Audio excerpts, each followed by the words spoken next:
રાજકોટ શહેરમાં કારખાનેદારના અપહરણ, મારપીટ અને લૂંટના ગુનામાં બુટલેગર તેમજ ખુદને પત્રકાર જણાવતા એક ગેંગના 2 આરોપીઓને પોલીસે દબોચી લીધા છે।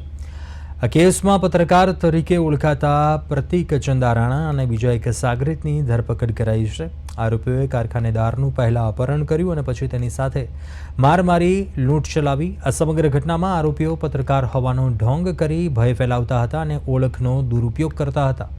હાલમાં પોલીસ તરફથી આરોપીઓની પૂછપરછ ચાલી રહી છે અને હજુ પણ વધુ લોકો સંડોવાયેલા હોવાની આશંકા સેવવામાં આવી રહી છે। પોલીસે આરોપીઓ સામે ગુનો નોંધી વધુ તપાસ હાથ ધરી છે।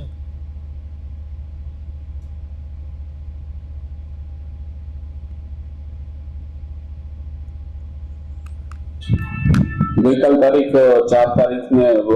4 થી 5 તારીખ દરમિયાન વિપુલભાઈ ચૌહાણ જે છે ફરિયાદી છે એમને આજીડેમ પોલીસ સ્ટેશનમાં ફરિયાદ આપેલી કે પોતે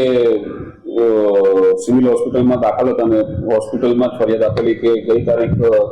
4/8/2025ના રોજ 5:01 વાગ્યાના સુમારે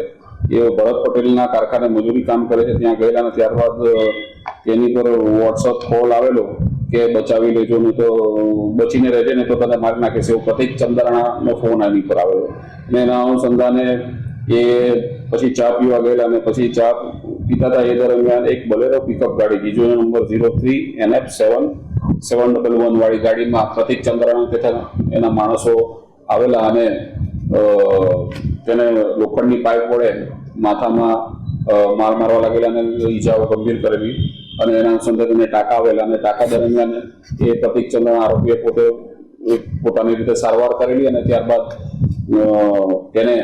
એક મહિલા ઈસમ પાસે લઈ ગયા અને જ્યાં એના નગ્ન કપડાં કરી બંનેના